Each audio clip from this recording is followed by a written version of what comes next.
제 72번째 생일이었습니다. 혼자 된 후 20번도 넘게 맞이하는 생일이었지만 올해처럼 길고 처량했던 날은 없었던 것 같아요. 거실 시계의 노쇠추가 오른쪽으로 완전히 기울어 저녁 8시를 가리키고 있었습니다. 아침부터 핏물을 빼고 양념에 재워 푹 쪄낸 갈비찜은 기름이 허옇게 굳어 있었고 오색 찬란함을 뽐내던 잡채의 당면은 퉁퉁 불어 서로 엉겨붙은 채 짙은 갈색으로 변해 있었습니다. 점심 무렵 아들이 전화를 걸어왔을 때만 해도 제 마음은 잔칫날처럼 들떠 있었습니다. 저녁은 꼭 같이 먹을게요. 맛있는 거 해놓으세요. 그 한마디에 늙은 어미는 신이나 온종일 부엌을 들락거렸습니다. 하지만 그 결과는 식어 빠진 음식과 기약 없는 기다림뿐이었죠. 오후 6시가 되었을 때 저는 생각했습니다. 퇴근 시간이니 길이 막히겠지. 7시가 되자 마음이 조금 초조해졌습니다. 무슨 일이 있나? 전화라도 한 통 해줘야 하는 것 아니냐? 그리고 8시가 되자 모든 기대와 설렘은 차갑게 식어버렸습니다. 이제는 분노보다는 허탈함이 더 컸어요. 이것이 처음이 아니었기 때문입니다. 작년 제 생일에도 그 전에 생일에도 그들은 늘 이렇게 늦었습니다. 언제나 급한 일이 있었고 언제나 피치 못할 사정이 있었습니다. 저는 그들의 변명을 믿어주는 척하며 제가 차린 음식을 꾸역꾸역 입에 밀어 넣는 그들의 모습을 지켜봐야만 했어요. 그때였습니다. 지친 기다림의 끝을 알리는 현관문 도어록의 전자음이 들린 것은 저는 자리에서 일어나지 않았습니다. 마중 나갈 기력도 반가운 척 웃어 보일 마음의 여유도 남아있지 않았거든요. 엄마 다녀왔습니다. 어머니 저희 왔어요. 느릿하게 열리는 현관문 사이로 아들 김만석과 며느리 강미주의 얼굴이 보였습니다. 한 달에 한 번 내야 하는 공과금을 마감일 저녁 9시에 겨우 내려온 사람들 같은 표정. 그들의 얼굴에는 피곤과 귀찮음이 선명하게 새겨져 있었습니다. 손에는 흔한 케이크 상자 하나 하다못해 과일 바구니 하나 들려있지 않았습니다. 많이 늦었구나. 길이 그리 막히더냐? 제 목소리는 저도 모르게 차갑게 나갔습니다. 아들 만석이는 제 눈을 제대로 마주치지 못하고 우물쭈물 변명을 늘어놓았어요. 아, 네, 엄마. 갑자기 부장님이 회의를 잡는 바람에 끝나자마자 불이 나게 달려온 거예요. 죄송해요, 늦어서. 그때 옆에 서 있던 며느리 미주가 성큼성큼 거실로 들어오더니 들고 있던 검은 비닐봉지를 식탁 위에 툭 하고 던지듯 내려놓았습니다. 제가 몇 시간에 걸쳐 차린 생일상의 정갈함과 어울리지 않는 아주 무례하고 소란스러운 소리였어요. 어머니 생신 축하드려요. 오는 길에 시장 반찬 가게 들러서 콩나물 무침 좀 사왔어요. 어머니가 이거 좋아하시잖아요. 순간 제 머릿속이 하얗게 비는 기분이었습니다. 콩나물 무침. 그것도 집에서 정성껏 조물조물 무쳐온 것도 아니고 시장 반찬 가게에서 사온 것을요. 비닐봉지 안에서 흘러나온 시큼한 식초 냄새가 제 코를 찔렀습니다. 저는 아무 말도 하지 못하고 그 검은 비닐봉지를 멍하니 바라보았습니다. 제 침묵이 어색했는지 아니면 자신의 무성의함에 대한 변명이 필요했는지 며느리가 덧붙이는 말은 제 남은 기대를 산산조각 내기에 충분했습니다. 지난주에 저희 엄마 생신이었거든요. 그때 강남에 있는 고급 일식집에서 좀 무리했더니 오늘은 이걸로 대신할게요. 어머니는 모르실 거예요. 요즘 거기 물가가 얼마나 비싼지. 스시 오마카세가 1인당 30만 원이나 하더라고요. 저희도 아주 허리가 휘어요. 그래도 하나밖에 없는 딸인데 어떡해요. 만석 씨 월급 뻔한데 저희도 죽겠다니까요. 어머니는 가족이니까 이런 사정 다 이해해 주실 거죠? 그 말을 듣는 순간 제 머릿속에서 오랫동안 팽팽하게 당겨져 있던 줄이 툭 하고 끊어지는 소리가 났습니다. 아, 그랬구나. 사돈의 생일은 허리가 휘어도 챙겨야 하는 1인당 30만 원짜리 경사. 내 생일은 그 경사 뒤에 남은 피곤함과 궁색함을 처리하는 시장표 3천 원짜리 콩나물 무침. 지난 수십 년간 어렴풋이 느끼고 애써 외면해왔던 차별의 민낯이 날 것 그대로 제 눈앞에 펼쳐지는 순간이었습니다. 그들의 이기적인 계산법 속에서 제 가치는 정확히 콩나물 한 봉지 값으로 매겨져 있었던 겁니다. 제 옆에 서서 안절부절 못하며 제 눈치만 살피는 아들의 얼굴이 보였습니다. 아들은 필사적으로 이 어색하고 냉랭한 상황을 수습하려 했어요. 엄마. 미주 말은 그런 뜻이 아니고 우리가 요즘 경제적으로 좀 힘들어서 그렇다는 거지. 엄마한테는 저희가 다음에 더 좋은 거 해드릴게요. 응? 엄마는 가족이니까 이해해 주실 거죠? 가족이니까. 오늘따라 그 말이 참을 수 없이 역겹고 위선적으로 들렸습니다. 가족이니까 비싼 일식집 대신 3천 원짜리 콩나물 무침을 줘도 되고, 가족이니까 이런 모욕짐은 허허 웃으며 넘겨야 한다는 뜻인가요? 저는 더 이상 그들의 얼굴을 보고 싶지 않았습니다. 저는 천천히, 아주 천천히 몸을 일으켰습니다. 그리고 식탁 위에 검은 비닐봉지를 집어들었습니다. 차갑고 축축한 감촉이 손바닥에 전해졌어요. 어머니, 뭐 하시게요? 식사하셔야죠. 며느리의 당황한 목소리가 등 뒤에서 들려왔지만 저는 뒤돌아보지 않았습니다. 주방으로 걸어가는 제 발걸음은 놀랍도록 차분하고 가벼웠습니다. 오히려 수십 년 묵은 체증이 내려가는 듯한 후련함마저 느껴졌어요. 저는 싱크대 아래 음식물 쓰레기통의 뚜껑을 열었습니다.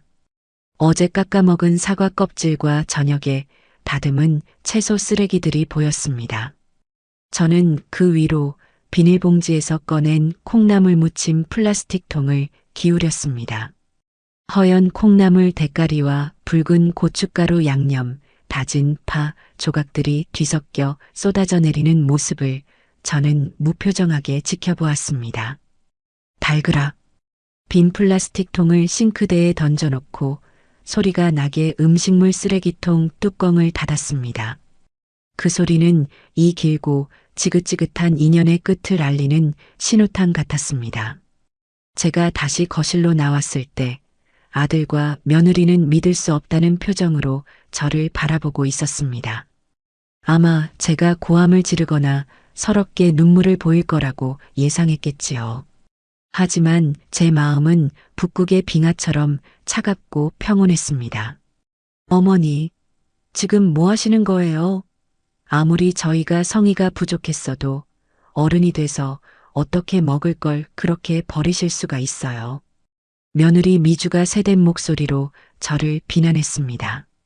자신이 뭘 잘못했는지는 조금도 생각하지 않고 오로지 제 행동만을 문제 삼고 있었어요.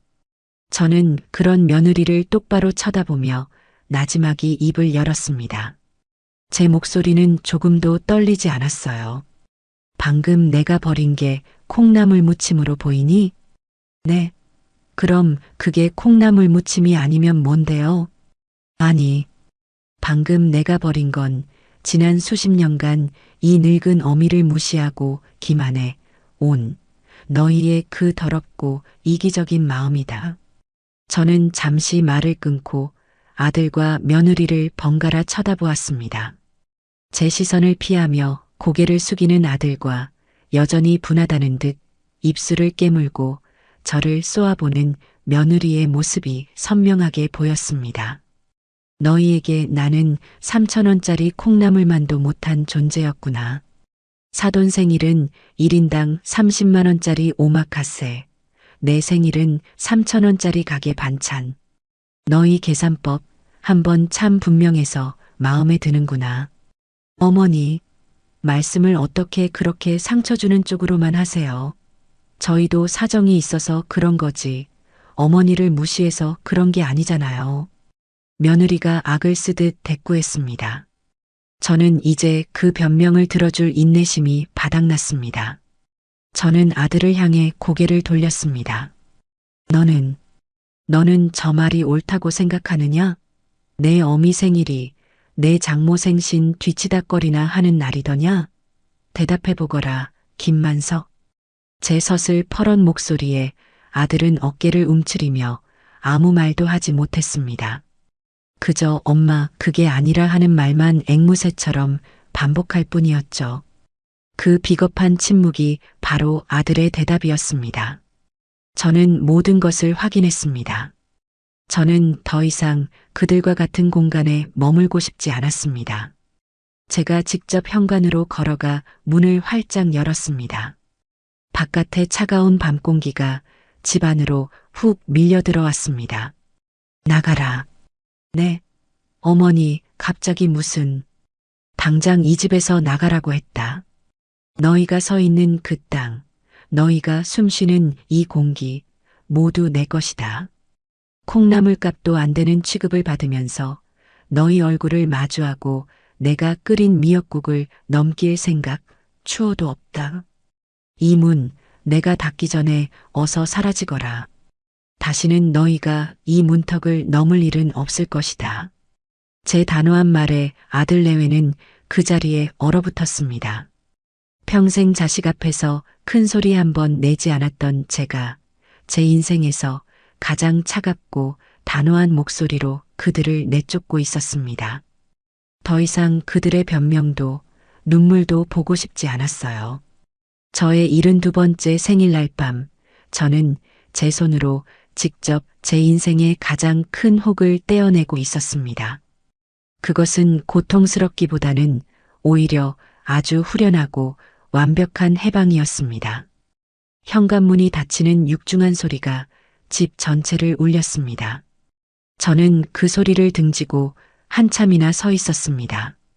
쫓겨나듯 사라진 아들 내외의 뒷모습 대신 제 눈에는 텅 빈 현관 바닥과 그들이 황급히 구겨 신고 나간 자리에 남은 희미한 신발 자국만이 보였어요. 방금 전까지 집안을 가득 채웠던 고성과 악의에 찬 변명들이 거짓말처럼 사라지고 그 자리를 무겁고 서늘한 적막이 채웠습니다.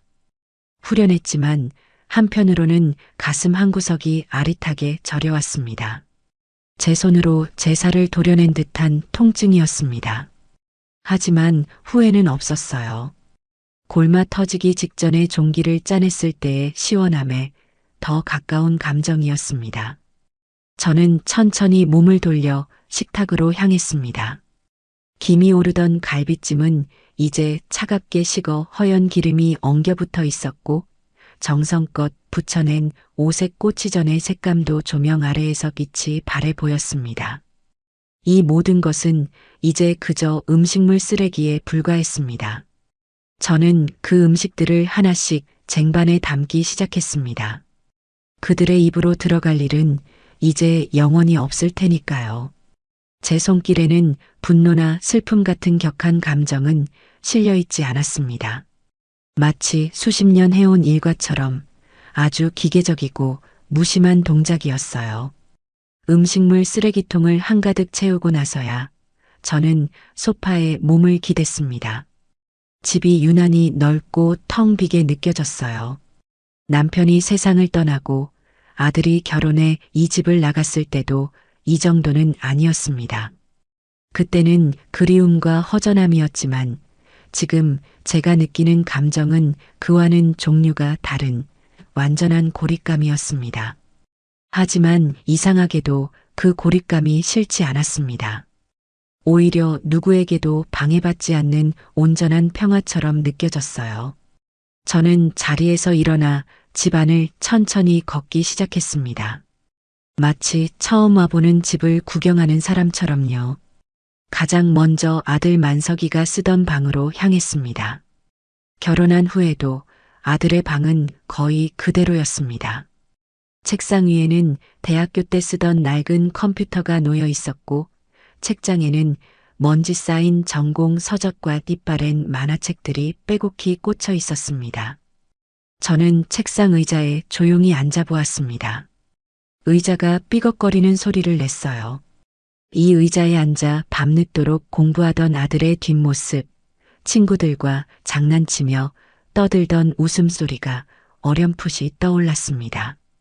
그때의 만석이는 참 착하고 속 깊은 아들이었는데 어쩌다 제 어미의 가슴에 대못을 박는 그런 사람이 되었을까요? 저는 책상 서랍을 열어보았습니다. 그 안에는 낡은 앨범 하나가 들어 있었어요. 앨범을 펼치자 유치원 재롱잔치에서 삐뚤빼뚤한 왕관을 쓰고 활짝 웃는 만석이의 사진이 가장 먼저 저를 반겼습니다. 그 옆에는 초등학교 입학식 날 제 손을 꼭 잡고 긴장한 표정으로 서 있는 사진도 있었죠. 사진 속에 저는 아들보다 더 설레는 얼굴로 웃고 있었습니다. 한 장 한 장 넘길 때마다 제 젊은 날과 아들의 성장 과정이 파노라마처럼 스쳐 지나갔습니다. 남편 없이 홀로 아들을 키우는 것이 고될 때도 많았지만 저는 이 아이만 보고 살았습니다. 세상에 어떤 부모가 그렇지 않겠어요. 앨범의 마지막 장에는 만석이의 결혼 사진이 끼워져 있었습니다. 턱시도를 입은 아들과 웨딩드레스를 입은 며느리 강미주. 사진 속의 미주는 참으로 곱고 환하게 웃고 있었습니다. 저는 저 미소가 진짜라고 믿었어요. 이제 아들에게 좋은 짝이 생겼으니 저의 고생도 끝났다고 생각했습니다. 하지만 그건 저만의 착각이었죠. 미주는 처음부터 저를 남편의 엄마 이상으로 생각하지 않았습니다. 그녀에게 저는 그저 해결해야 할 숙제거나 때로는 이용해야 할 대상일 뿐이었어요. 명절이면 제게는 5만 원짜리 상품권 한 장을 내밀면서 자기 친정에는 수십만 원짜리 한우 세트를 들고 가는 며느리였습니다. 처음에는 그럴 수 있지, 자기 엄마가 더 가깝겠지 하며 애써 이해하려 했습니다. 하지만 그런 일들이 10년 넘게 반복되자 저의 이해심도 바닥을 드러내기 시작했어요. 저는 앨범을 조용히 덮어 서랍 안에 다시 넣었습니다. 더 이상 보고 싶지 않았어요. 저 사진 속의 행복은 이제 거짓이 되어버렸으니까요. 방을 나와 거실을 가로질러 안방으로 들어갔습니다. 장롱 위에는 남편의 영정 사진이 놓여 있었습니다. 온화하게 웃고 있는 사진 속의 남편을 보니 갑자기 눈물이 핑 돌았습니다. 여보, 보고 싶어요. 당신이 지금 내 곁에 있었더라면 내가 이렇게까지 하지는 않았을 텐데. 나 이제 어떻게 해야 할까요? 저는 남편의 사진을 손으로 쓸어보며 한참이나 흐느꼈습니다. 오늘 하루 동안 억눌러왔던 감정이 그제야 터져 나온 것이었죠. 한참을 울고 나니 오히려 마음이 후련해졌습니다. 그래, 언제까지 이렇게 살 수는 없어. 언제까지 당하고만 있을 수는 없는 노릇입니다. 제 인생은 아직 끝나지 않았고 이대로 잿더미처럼 쓰러져 갈 수는 없었어요. 눈물을 닦고 저는 안방에서 가장 귀한 물건들을 보관하는 자개장으로 향했습니다. 더듬더듬 열쇠를 찾아 자물쇠를 열자 은은한 나무 향과 함께 제 인생의 중요한 문서들이 모습을 드러냈습니다. 그 중에서도 가장 아래에 고이 모셔둔 두꺼운 한지 봉투를 꺼내 들었습니다. 봉투 안에는 이 집의 집문서와 등기권리증이 들어 있었습니다. 남편과 제 이름이 나란히 적혀 있는 그 서류를 보니 20년 전 이 집으로 이사 오던 날이 생각났습니다. 남편의 퇴직금과 제가 평생 모은 쌈짓돈을 합쳐 겨우 마련한 우리의 첫 집이었어요. 마당에 잔디를 심고 담벼락에 능소화를 올리며 행복한 미래를 꿈꾸었던 곳. 그 집이 이제는 저 혼자 남아 지키는 성이 되어버렸습니다. 저는 집문서를 들고 서재로 향했습니다. 남편이 쓰던 서재는 그가 떠난 후로 시간이 멈춘 공간이었습니다. 책상 위에는 돋보기 안경과 읽다 만책이 그대로 놓여 있었어요. 저는 남편의 의자에 조용히 앉았습니다. 그리고 결심했습니다. 이 집을 팔아야겠다고. 이 집은 더 이상 행복한 추억이 깃든 보금자리가 아니었습니다.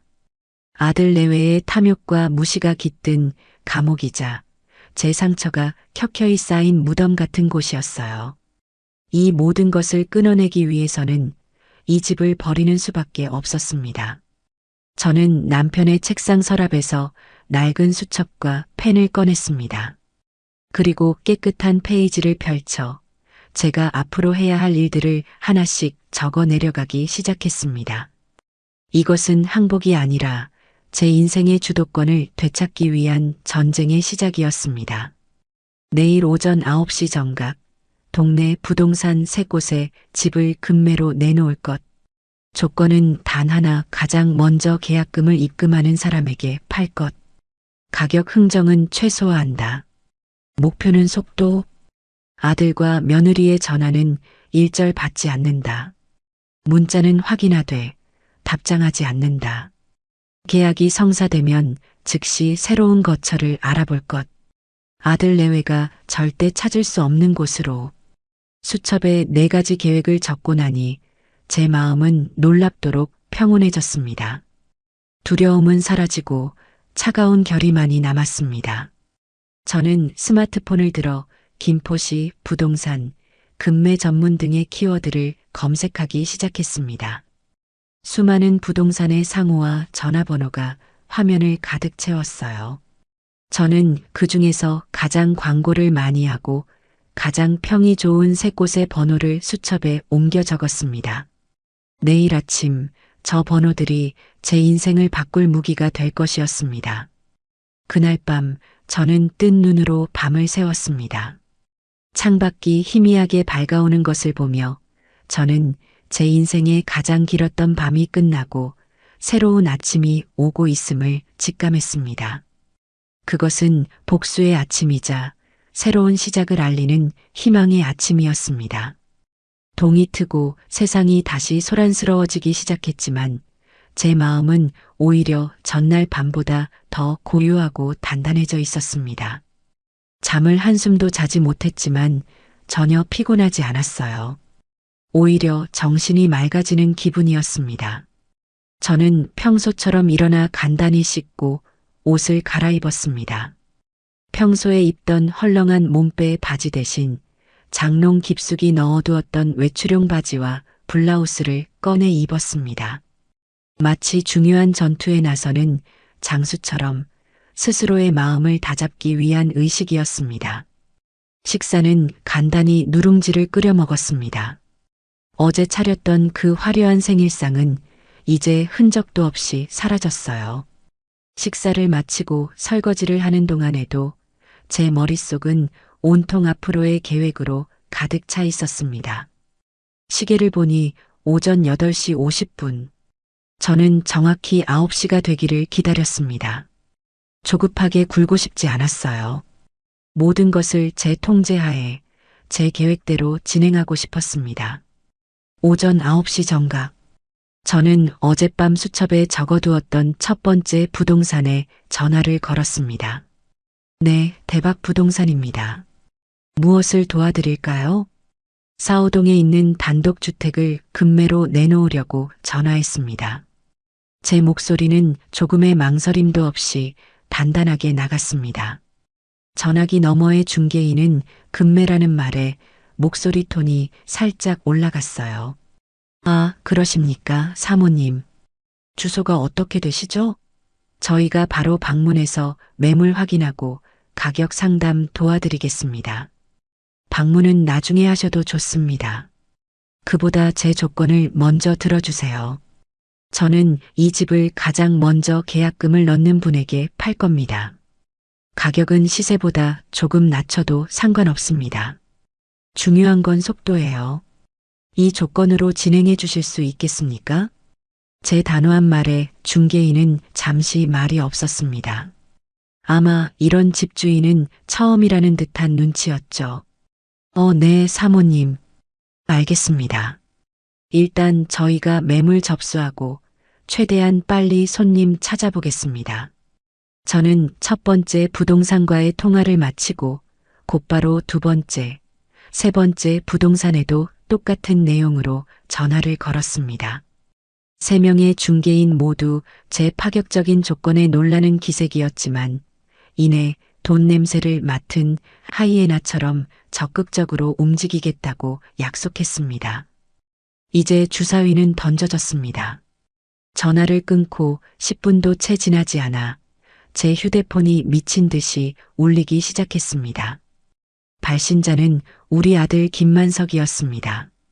아마도 부동산 중 한 곳에서 매물이 나왔다는 연락을 받고 경악해서 전화를 하는 것이겠지요. 저는 잠시 망설이다 휴대폰을 무음으로 바꾸었습니다. 화면이 켜졌다 꺼지기를 반복하며 부재중 전화 기록을 쌓아 올렸지만 저는 그저 무심하게 바라볼 뿐이었습니다. 이제 와서 우는 소리를 한들 무엇이 달라질까요? 기회는 충분히 많았지만 그들은 그 기회를 모두 제 발로 걷어차 버렸습니다. 부재중 전화가 10통을 넘어갈 때쯤 이번에는 문자 메시지가 도착하기 시작했습니다. 엄마, 이게 어떻게 된 일이야? 집을 팔다니 정말이야? 어제는 저희가 정말 죽을 죄를 지었어요. 제발 한 번만 용서해 주세요. 엄마, 제발 전화 좀 받아주세요. 얼굴 보고 말씀드릴게요. 이렇게 일방적으로 하시면 저희는 어떡하라고요? 문자의 내용은 애원에서 시작해 원망과 협박으로 변해가고 있었습니다. 저는 그 문자들을 하나씩 읽어내려갔지만 제 마음은 돌처럼 단단해서 아무런 감흥도 일지 않았어요. 오히려 그들의 이기심과 뻔뻔함을 다시 한번 확인하는 계기가 될 뿐이었습니다. 문자 폭탄이 잠시 잦아들었을 때 모르는 번호로 전화가 걸려왔습니다. 아까 통화했던 대박부동산의 중개인이었어요. 사모님, 방금 내놓으신 집 말입니다. 마침 현금을 보유하고 계신 손님이 있는데 사진 보시더니 너무 마음에 들어 하셔서요. 지금 당장 집을 보고 싶어 하시는데 혹시 시간 괜찮으실까요? 중개인의 목소리는 흥분으로 가득 차 있었습니다. 모든 것이 제 계획대로 빠르게 진행되고 있었어요. 네, 괜찮습니다. 30분 뒤에 오시라고 하세요. 알겠습니다, 사모님. 바로 모시고 출발하겠습니다.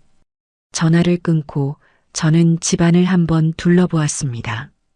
어젯밤의 흔적은 모두 치웠지만 집안 곳곳에는 수십 년의 세월이 남긴 흔적들이 고스란히 남아 있었습니다.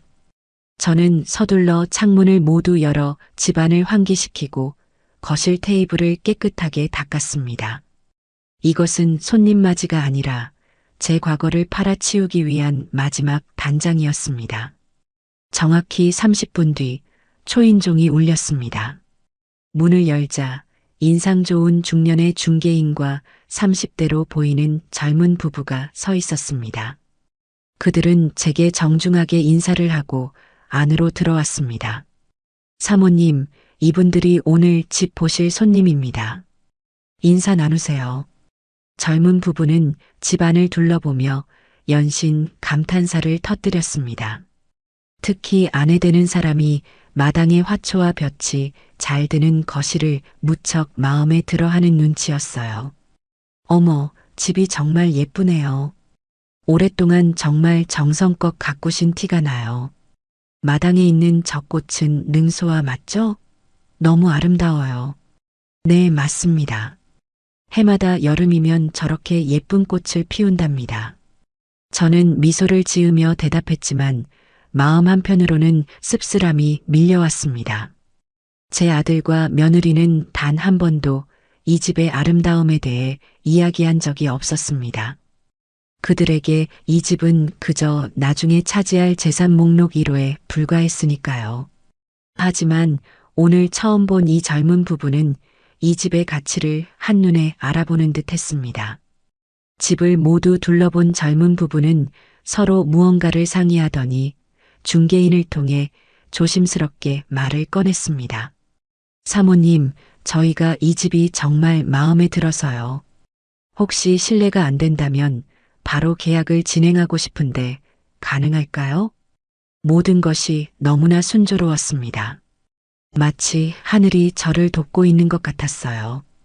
저는 기다렸다는 듯이 고개를 끄덕였습니다. 제 인생의 새로운 막이 드디어 오르고 있었습니다. 네, 좋습니다. 그렇게 하시지요.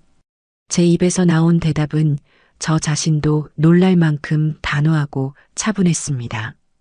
그 말 한마디에 맞은편에 앉아있던 젊은 부부의 얼굴에는 안도와 기쁨이 한 번에 피어났고 제 옆에 서 있던 중개인은 됐다 하는 표정으로 쾌재를 부르며 서둘러 제게 다가왔습니다.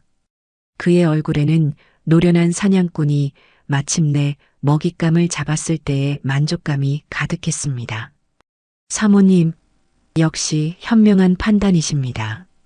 그럼 바로 저희 사무실로 가셔서 계약서 작성하시죠.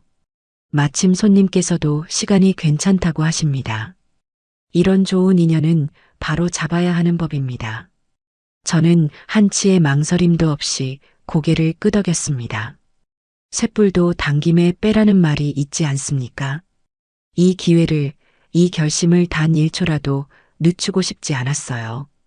아들 내외의 얼굴이 잠시 스쳐 지나갔지만 저는 애써 고개를 저어 그 잔상을 떨쳐냈습니다. 이미 그들은 제 인생의 고려 대상이 아니었습니다. 저는 외투와 핸드백만 챙겨들고 자리에서 일어났습니다. 제 뒤를 따라 나서는 젊은 부부와 중개인의 발걸음은 희망으로 가득 차 보였습니다. 아이러니하게도 제 인생의 가장 큰 슬픔과 단절이 다른 이에게는 새로운 희망과 시작이 되고 있었던 겁니다. 집에서 나와 부동산 사무실로 향하는 짧은 시간 동안 저는 한마디도 하지 않았습니다. 중개인은 연신 이 집이 가진 장점과 젊은 부부가 얼마나 운이 좋은지에 대해 떠들어댔고 부부는 앞으로의 계획에 대해 설레는 목소리로 대화를 나누었습니다.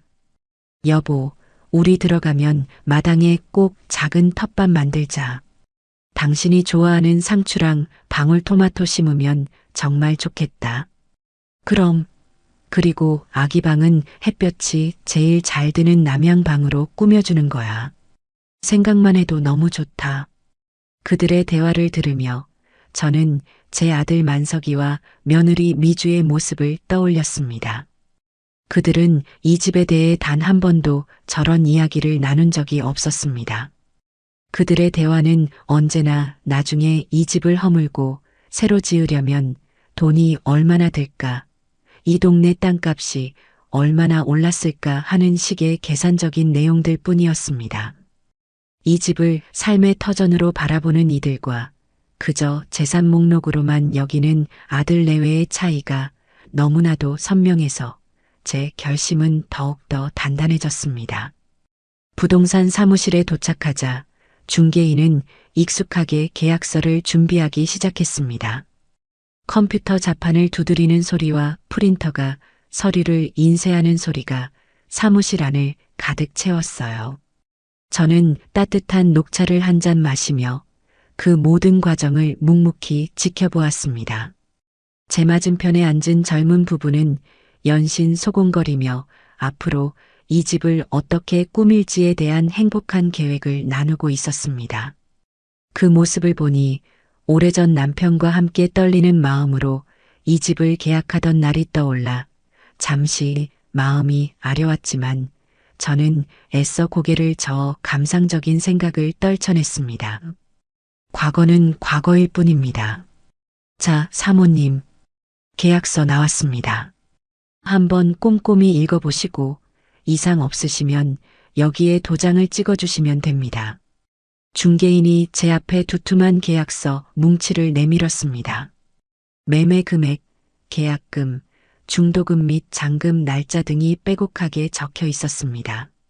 매매가는 제가 생각했던 것보다 2천만 원 정도 낮았지만 저는 조금도 개의치 않았습니다. 제 목표는 돈 몇 푼을 더 받는 것이 아니었으니까요. 이 지긋지긋한 굴레를 최대한 빨리 그리고 완벽하게 끊어내는 것이 저의 유일한 목표였습니다. 잔금 날짜는 정확히 한 달 뒤로 정해졌습니다. 모든 것이 제가 원하던 대로였습니다.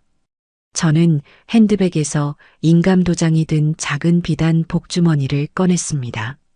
남편이 세상을 떠나고 제가 이 집의 온전한 주인이 되었을 때 제 이름 석자를 새겨 처음으로 만든 저만의 도장이었습니다. 뚜껑을 열어 붉고 진득한 인주를 꾹 묻혔습니다.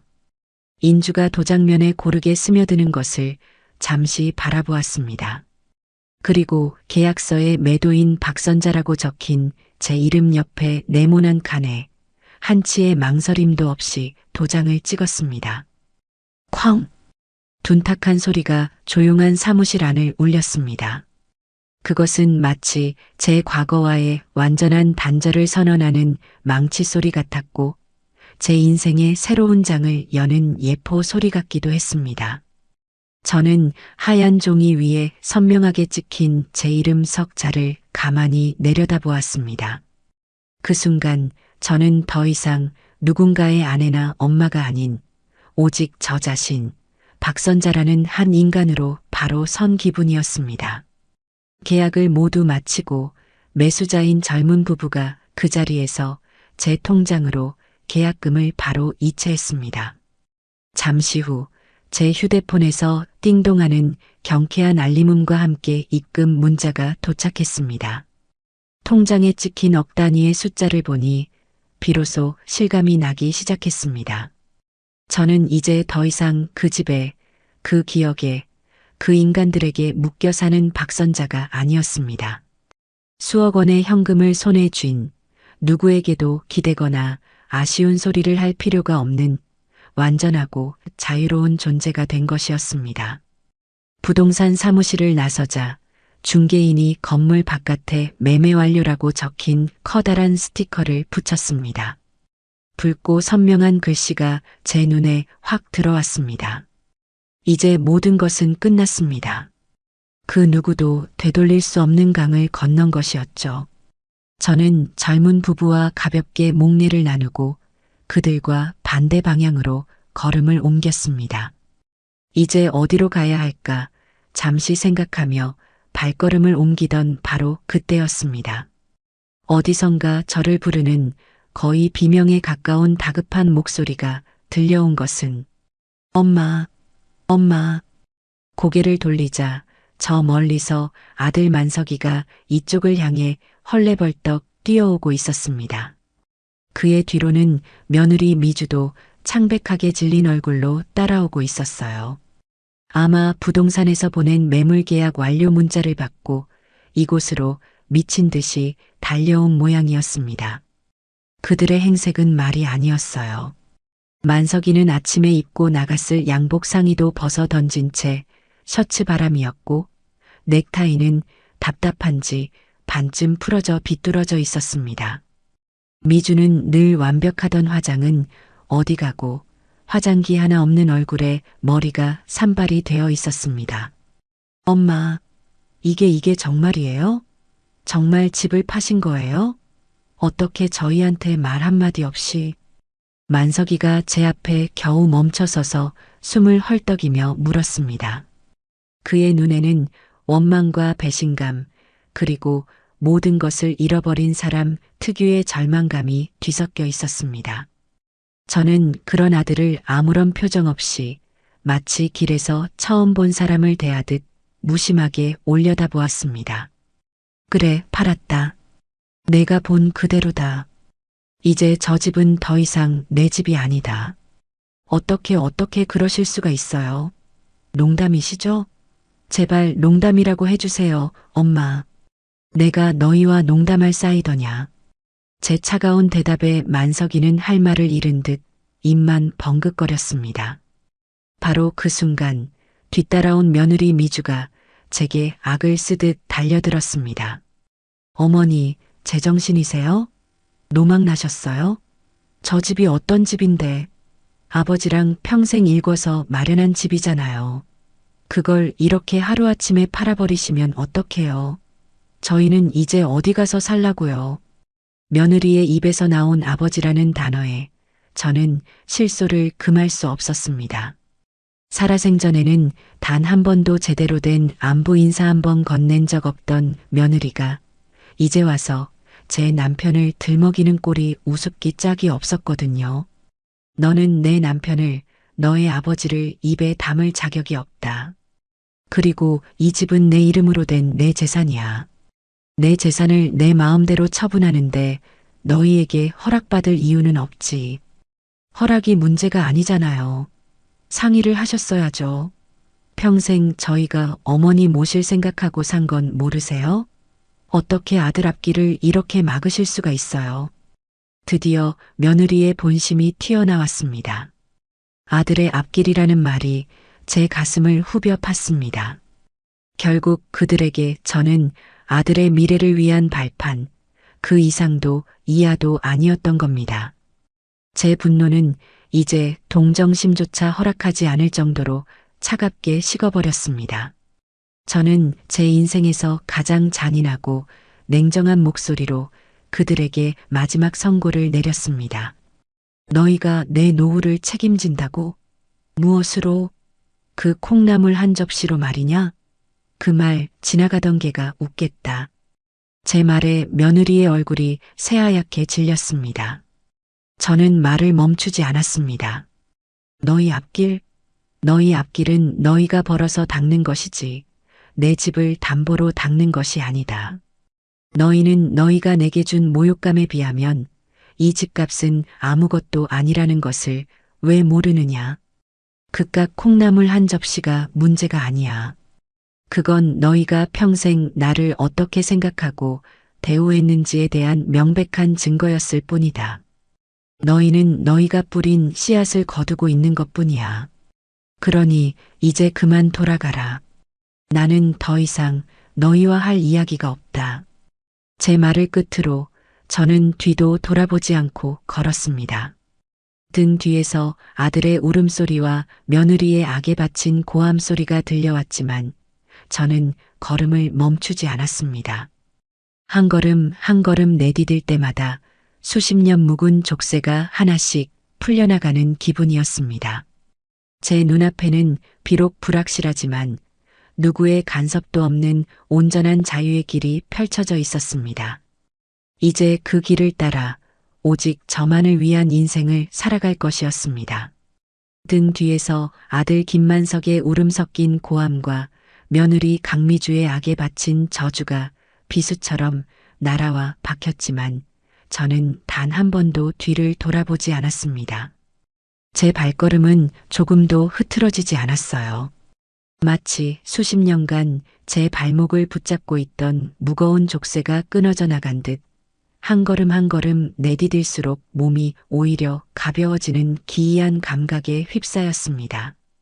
부동산 사무실이 있던 상가 건물을 벗어나자 시끄러운 자동차 경적 소리와 사람들의 웅성거림이 저를 현실 세계로 잡아끌었습니다. 방금 전까지 벌어졌던 그 지옥 같은 소란이 마치 다른 세상의 일처럼 아득하게 느껴졌습니다. 저는 목적지 없이 걷기 시작했습니다. 어디로 가야 할지, 무엇을 해야 할지 정하지 않았어요. 그저 저를 올가매던 그 장소에서 최대한 멀어지고 싶다는 생각뿐이었습니다. 얼마나 걸었을까요? 낯선 동네의 번화가에 접어들었을 때 저는 길가에 있는 작은 카페의 통유리창 너머로 보이는 안락한 의자를 발견했습니다. 지금 제게 필요한 것은 저런 누구의 눈치도 보지 않고 잠시 숨을 고를 수 있는 작은 공간이었습니다. 딸랑 하는 작은 종소리와 함께 카페 문을 열고 들어서자 향긋한 커피 향이 저를 맞았습니다.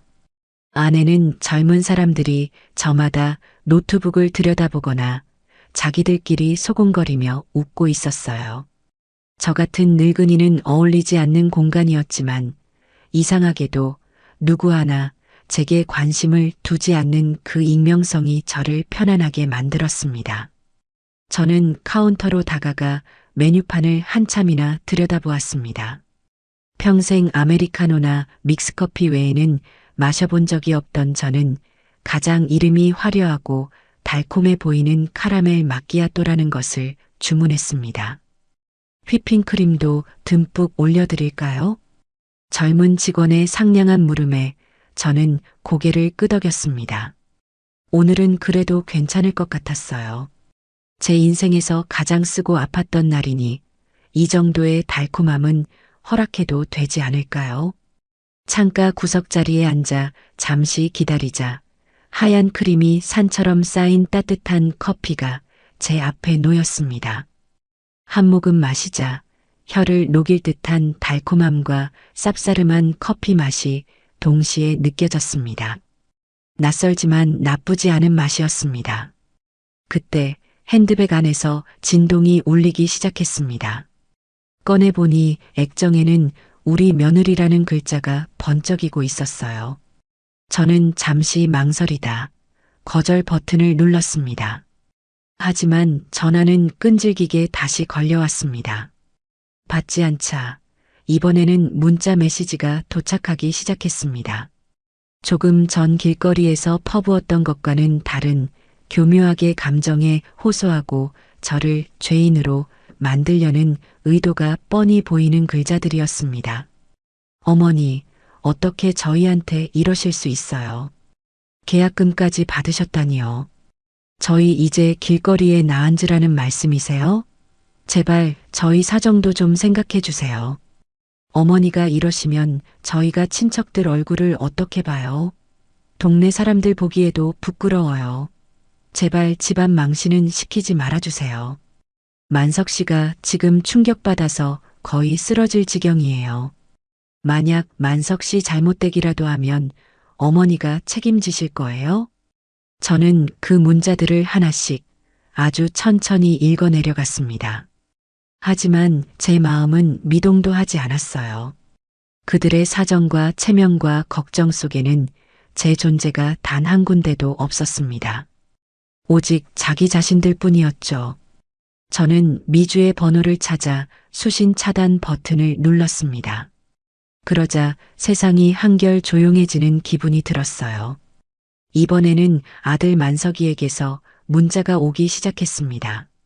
며느리의 문자보다 더 비굴하고 감정적인 내용들이었습니다. 엄마, 제가 다 잘못했어요. 제가 불효자식입니다. 제발 한 번만 용서해 주세요. 엄마 얼굴 보고 무릎 꿇고 빌게요.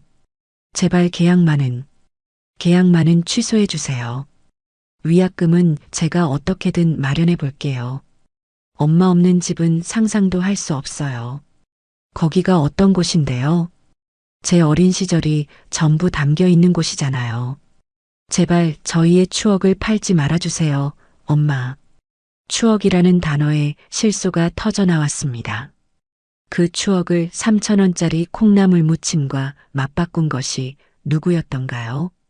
저는 만석이의 번호 역시 차단 목록에 추가했습니다. 이제 제 휴대폰은 완벽한 고요를 되찾았습니다. 커피를 절반쯤 마셨을 때 저는 제 인생에서 유일하게 모든 것을 터놓고 이야기할 수 있는 친구 영희에게 전화를 걸었습니다. 신호음이 두어 번 울리고 익숙한 목소리가 들려왔습니다. 선자야. 웬일이야, 이 시간에. 영희야, 나다. 잘 지내지? 그럼 잘 지내지. 너는? 목소리가 왜 그래? 무슨 일 있어? 역시 수십 년 지기 친구는 다른 모양입니다. 제 목소리에 실린 미세한 변화를 금세 알아차렸어요. 나 큰일 저질렀다. 무슨 일인데 그래? 아주 속이 다 시원한 큰일. 저는 영희에게 집을 팔았다는 이야기만 간단하게 해주었습니다. 콩나물 무침이니 사돈의 생일이니 하는 구질구질한 이야기는 꺼내지 않았어요. 하지만 영희는 제 말 몇 마디만으로도 모든 상황을 꿰뚫어 보는 듯 했습니다. 잘했다. 아주 잘했어, 박선자. 진작에 그랬어야지. 그 집이 어디 너 혼자만의 집이냐? 내 서방이랑 내가 평생 고생해서 일군 너희들 성이지. 그걸 자식놈들이 지들 것인 양구는 꼴 내가 옆에서 보면서 속 터진 게 한두 번이 아니었다. 친구의 말에 저도 모르게 눈시울이 뜨거워졌습니다. 제 편이 있다는 사실이 얼마나 큰 위안이 되는지요. 그래서 이제 어떻게 할 셈이야? 갈 데는 있고? 아직? 이제부터 알아봐야지. 그래서 말인데 영희야. 나중에 내가 어디로 가든 절대 만석이한테 내 소식 전해주면 안 된다. 약속해 줄 수 있지? 걱정도 팔자다. 내 입이 어떤 입인데. 무덤까지 가지고 갈 테니 걱정 말고 너 하고 싶은 대로 다 하고 살아. 이제라도 내 인생 찾아야지. 알겠냐? 영희와의 통화를 마치고 나니 앞으로 나아갈 용기가 조금 더 생겼습니다. 저는 다시 핸드백에서 어젯밤에 썼던 수첩과 펜을 꺼냈습니다. 그리고 카페의 냅킨 위에 새로운 계획을 적기 시작했습니다. 어젯밤의 계획이 전쟁 선포였다면 지금부터의 계획은 재건에 관한 것이었습니다. 첫째, 최우선으로 내가 살 새로운 집을 구할 것. 조건은 아들 내외가 절대 상상하지 못할 서울의 번화가일 것. 둘째, 내일 당장 휴대폰 번호를 바꿀 것. 새로운 번호는 영희에게만 알려준다. 셋째, 한 달 안에 이삿짐을 모두 정리할 것. 수십 년 묵은 과거의 흔적들을 과감하게 버린다. 넷째, 남은 인생을 오롯이 나 박선자를 위해 쓸 것. 배우고 싶었던 것을 배우고 가고 싶었던 곳을 여행한다. 냅킨 위에 적힌 네 줄의 문장은 제게 새로운 삶의 청사진과도 같았습니다. 저는 곧바로 휴대폰을 들어 부동산 앱을 실행시켰습니다. 그리고 지역을 서울특별시 마포구로 설정했습니다. 한강이 보이고 젊은이들이 넘쳐나는 활기찬 동네. 제가 살아온 김포의 조용한 주택가와는 정반대의 세상이었습니다. 수많은 오피스텔과 아파트의 사진들이 화면을 가득 채웠습니다. 가격은 상상 이상으로 비쌌지만 제가 팔아버린 집값에 비하면 감당 못할 수준은 아니었어요. 저는 그 중에서 가장 마음에 드는 몇 군데의 매물을 관심 목록에 추가했습니다. 심장이 다시 뛰기 시작했습니다. 두려움과 절망이 있던 자리에 이제는 설렘과 희망이 싹트고 있었습니다. 저는 남은 커피를 단숨에 들이켰습니다. 달콤한 크림이 입안에 가득 퍼졌습니다. 제 인생의 이 막은 바로 이 달콤 쌉쌀한 커피 맛처럼 시작되고 있었습니다. 다음 날 아침 저는 다시 한번 전투에 나서는 군인처럼 채비를 갖추고 집을 나섰습니다. 제 첫 번째 목적지는 김포 시내에 있는 휴대폰 대리점이었습니다. 어제 카페에서 세웠던 계획의 두 번째 단추를 끼우는 일이었습니다. 대리점 문을 열고 들어가자 젊은 직원이 상냥하게 저를 맞았습니다. 어서 오세요, 고객님. 무엇을 도와드릴까요? 휴대폰 번호를 바꾸고 싶습니다. 아예 새로운 번호로요. 제 말에 직원은 잠시 의아한 표정을 지었지만 이내 익숙하게 업무를 처리하기 시작했습니다. 요즘은 번호 이동도 간편해서요. 어르신들은 보통 쓰던 번호 계속 쓰시는데 대단하시네요. 같은 말들을 건넸지만 저는 그저 미소로만 답했습니다. 제게 이것은 단순한 번호 변경이 아니었습니다. 과거의 모든 연결고리를 끊어내는 아주 중요하고 신성한 의식이었으니까요. 새로운 유심칩을 끼우고 휴대폰을 재부팅하자 화면에 서비스 없음이라는 문구가 잠시 떴다가 이내 새로운 통신사 로고가 나타났습니다. 완벽한 단절이었습니다. 저는 그 자리에서 영희에게 전화를 걸어 새로운 번호를 알려주었습니다. 그리고 연락처 목록에 내 친구 영희 단 한 명만을 저장했습니다. 텅 빈 연락처 목록을 보니 마음이 그렇게 홀가분할 수가 없었어요. 새 휴대폰을 손에 쥔 저는 곧장 서울로 향하는 버스에 몸을 실었습니다. 두 번째 목적지는 어제 부동산 앱에서 눈여겨보았던 마포구의 한 오피스텔이었습니다. 김포를 벗어나 한강 다리를 건너는 동안 창밖의 풍경은 빠르게 변해갔습니다. 낮은 주택가와 논밭이 사라지고 그 자리를 거대한 아파트 단지와 빌딩 숲이 채웠습니다. 제 인생도 저 풍경처럼 완전히 새로운 모습으로 바뀌고 있었습니다.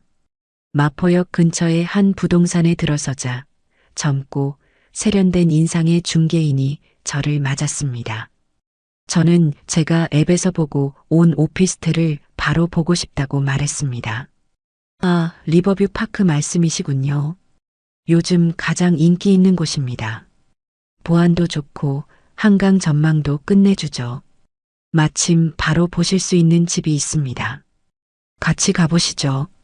중개인을 따라 나선 오피스텔은 제가 상상했던 것 이상으로 훌륭했습니다. 20층이 넘는 건물의 로비는 호텔처럼 깔끔했고 곳곳에 CCTV가 설치되어 있어 안전해 보였습니다. 엘리베이터를 타고 18층에서 내리자 중개인이 카드키로 현관문을 열었습니다. 집 안에 들어서는 순간 저는 저도 모르게 탄성을 내뱉었습니다. 통유리창 너머로 한강과 그 위를 가로지르는 다리, 그리고 강 건너의 빌딩 숲이 한 폭의 그림처럼 펼쳐져 있었습니다. 제가 평생 살아온 김포의 집에서는 볼 수 없었던 역동적이고 화려한 풍경이었어요. 내부는 그리 넓지 않았지만 혼자 살기에는 조금도 부족함이 없어 보였습니다. 최신식 빌트인 가구와 가전제품들이 완벽하게 갖춰져 있었고 무엇보다 모든 것이 새 것이었습니다. 수십 년의 손때와 기억이 묻어있는 낡은 집과는 모든 것이 달랐습니다. 어떠세요, 사모님? 전망 정말 좋죠? 밤의 야경은 더 멋있습니다. 1층에는 헬스장이랑 북카페 같은 편의시설도 잘 되어 있고요. 좋네요. 아주 마음에 듭니다. 저는 그 자리에서 바로 계약 의사를 밝혔습니다. 중개인은 제 신속한 결정에 놀라면서도 무척 기뻐하는 눈치였죠. 그날 오후 저는 다시 한번 계약서에 도장을 찍었습니다. 이번에는 집을 파는 매도인이 아니라 새로운 집을 얻는 임차인으로서였습니다. 보증금과 1년치 월세를 선납으로 치르자 진짜 제 집이 생긴 것 같은 기분이 들었어요. 새로운 보금자리를 마련하고 나니 제 발걸음은 자연스럽게 백화점으로 향했습니다. 계획이 없던 일이었지만 무언가에 홀린 듯 했습니다. 화려한 명품 매장과 향수 냄새, 경쾌한 음악 소리가 가득한 백화점은 제게 완전히 다른 세상이었습니다. 저는 평생 시장 옷이나 자식들이 사다 주는 옷만 입어봤지 제 의지로 이런 곳에 와서 옷을 사본 적이 거의 없었어요. 저는 가장 먼저 여성 의류 매장으로 향했습니다.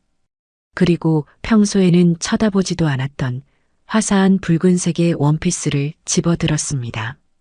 이 나이에 무슨 주책이야 하는 생각이 잠시 스쳤지만 저는 이내 고개를 저었습니다. 나이가 무슨 상관이야. 이제부터는 내가 입고 싶은 거 입고 살 건데. 저는 그 원피스를 들고 탈의실로 향했습니다. 낯선 옷을 입고 거울 앞에 서자 그 안에 완전히 다른 사람이 서 있는 것 같았습니다. 늘 어둡고 칙칙한 색의 옷만 입던 저의 모습은 온데간데 없고 화사하고 생기 넘치는 노부인이 서 있었어요. 나쁘지 않았습니다. 오히려 아주 마음에 들었어요. 그날 저는 마치 봉인 해제라도 된 사람처럼 쇼핑을 했습니다. 붉은색 원피스뿐만 아니라 하늘색 블라우스, 편안하면서도 세련된 바지, 그리고 발이 편한 고급 스니커즈까지 제 자신에게 주는 선물이라고 생각하니 돈이 하나도 아깝지 않았습니다. 쇼핑백을 양손 가득 들고 백화점을 나서는 제 발걸음은 구름 위를 걷는 것처럼 가벼웠습니다.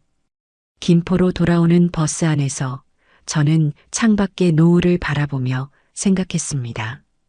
불과 이틀 전까지만 해도 저는 아들 내외가 던져준 콩나물 무침에 절망하던 늙은 노인이었습니다. 하지만 이제 저는 서울 한복판에 새로운 집을 얻고 제 마음에 쏙 드는 새 옷을 사입은 독립적이고 자유로운 여성이 되어 있었습니다. 이 모든 변화가 믿기지 않을 정도였어요. 하지만 그것은 분명한 현실이었습니다. 제 손에 들린 쇼핑백의 무게와 가슴속에서 차오르는 벅찬 감정이 그것을 증명하고 있었습니다. 제 인생의 진짜 봄날은 바로 지금부터 시작되고 있었습니다. 잔금을 치르기까지 남은 한 달은 제 인생에서 가장 바쁘고 긴 시간이었습니다. 그 시간 동안 저는 정든 집의 물건들을 정리하기 시작했습니다. 그것은 단순한 이삿짐 싸기가 아니었어요. 70년이 넘는 제 인생과 30년이 넘는 결혼 생활의 흔적들을 하나씩 마주하고 과감하게 버리는 의식이었습니다. 저는 가장 먼저 옷장부터 정리하기 시작했습니다.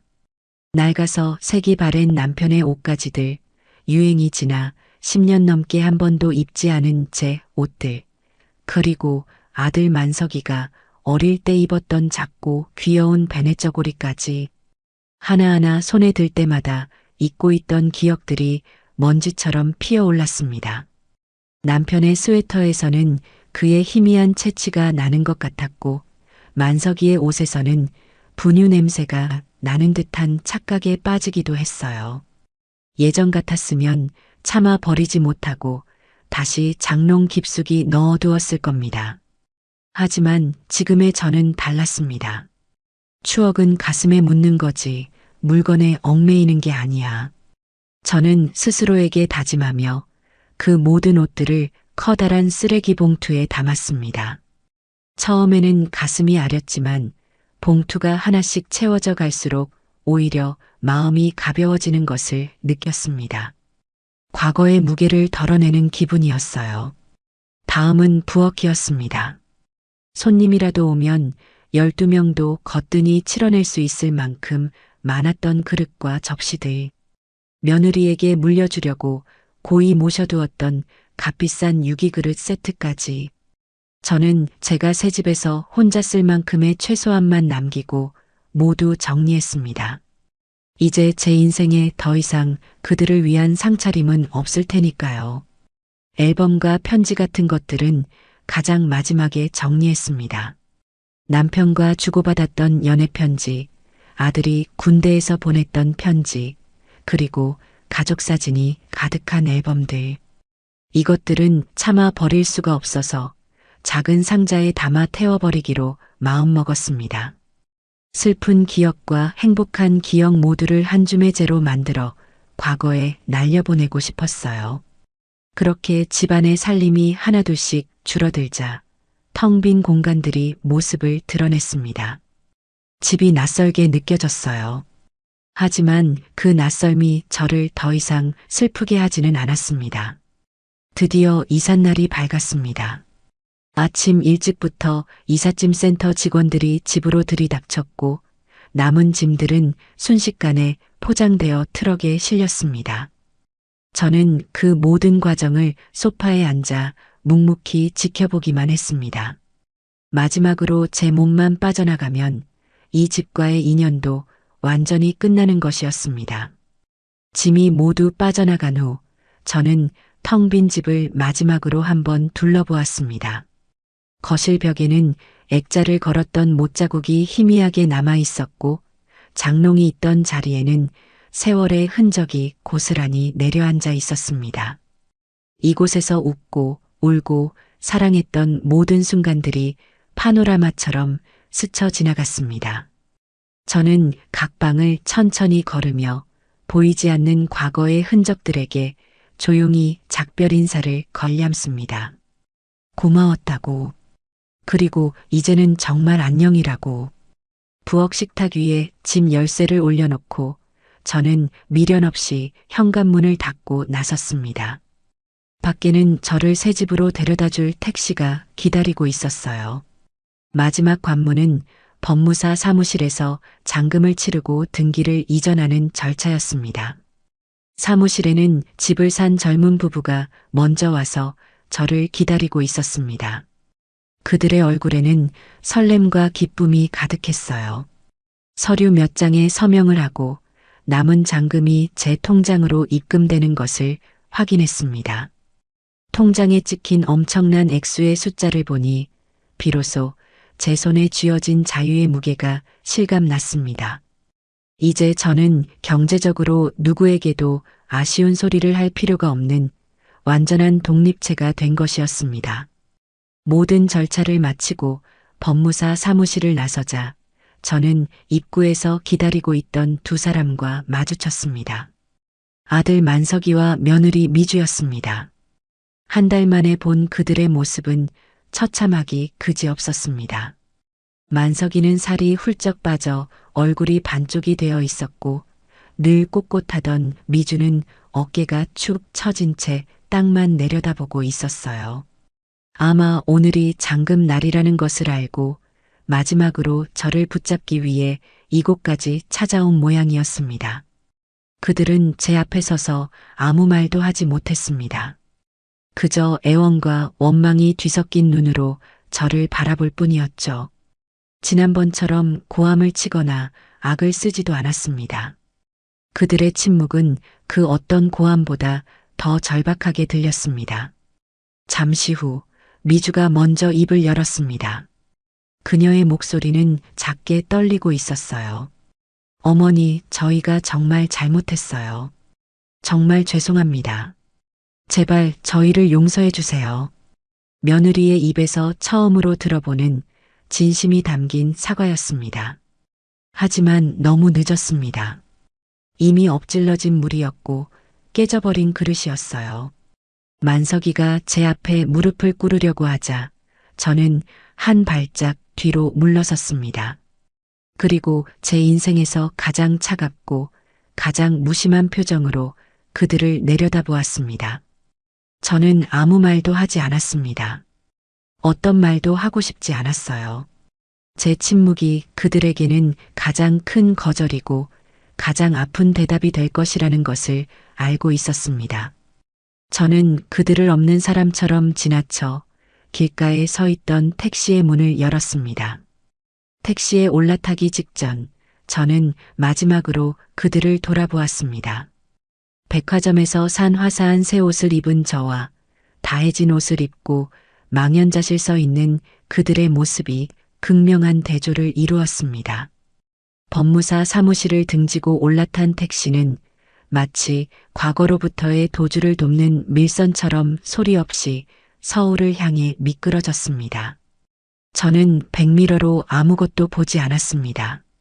저를 향해 뻗어있던 그들의 처절한 눈빛과 절망적인 몸짓을 다시 확인하고 싶지 않았기 때문입니다. 동정심 때문이 아니었어요. 더럽혀진 것을 본 뒤의 찝찝함에 가까운 감정이었습니다. 제 인생에서 그들의 마지막 모습은 길거리에 나뒹구는 쓰레기처럼 초라하고 볼품없는 것으로 기억될 것이었습니다. 택시가 김포의 익숙한 도로를 벗어나 서울로 향하는 넓은 고속도로에 진입하자 창밖의 풍경이 급격하게 변하기 시작했습니다. 나지막한 아파트와 상가 건물들이 사라지고 그 자리를 거대한 교각과 끝없이 이어진 자동차의 행렬, 그리고 하늘을 찌를 듯 솟아있는 빌딩 숲이 대신했습니다. 제가 평생을 살아온 김포라는 작은 왕국을 벗어나 완전히 다른 세계로 나아가고 있음을 온몸으로 느낄 수 있었습니다. 제 마음속에는 두려움과 기대감이 교차했습니다. 이 거대하고 삭막해 보이는 도시에서 과연 내가 잘 살아갈 수 있을까 하는 걱정이 들다가도 누구의 간섭도 받지 않고 완벽한 익명 속에서 새로운 삶을 시작할 수 있다는 설렘이 더 크게 다가왔습니다. 지난 며칠간 겪었던 일들이 마치 하룻밤의 꿈처럼 비현실적으로 느껴졌어요. 하지만 제 손에 들린 새 휴대폰의 차가운 감촉과 제 옆자리에 놓인 새 옷이 담긴 쇼핑백의 바스락거리는 소리가 모든 것이 현실임을 증명하고 있었습니다. 사모님, 어디로 모실까요? 한참 만에 택시 기사가 제게 물었습니다.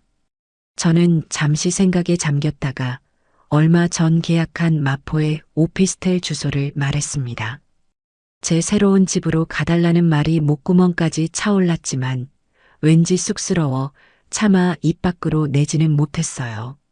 택시가 한강의 다리를 건널 때 저는 창밖으로 펼쳐진 거대한 강의 물줄기를 멍하니 바라보았습니다. 유유히 흐르는 강물 위로 오후의 햇살이 부서지며 금빛으로 반짝이고 있었습니다. 저 강물은 수많은 사람들의 눈물과 한숨을 품고 바다로 흘러가겠지요. 제 눈물과 한숨도 오늘부로 저 강물에 모두 흘려보내고 싶었습니다. 여보, 당신은 이런 풍경을 본 적이 있나요? 세상이 참 많이 변했어요. 그리고 당신의 아내 박선자도 이제 아주 많이 변했답니다. 저는 마음속으로 먼저 떠난 남편에게 조용히 말을 건넸습니다. 마포의 번화가에 접어들자 택시는 곧 목적지에 도착했습니다.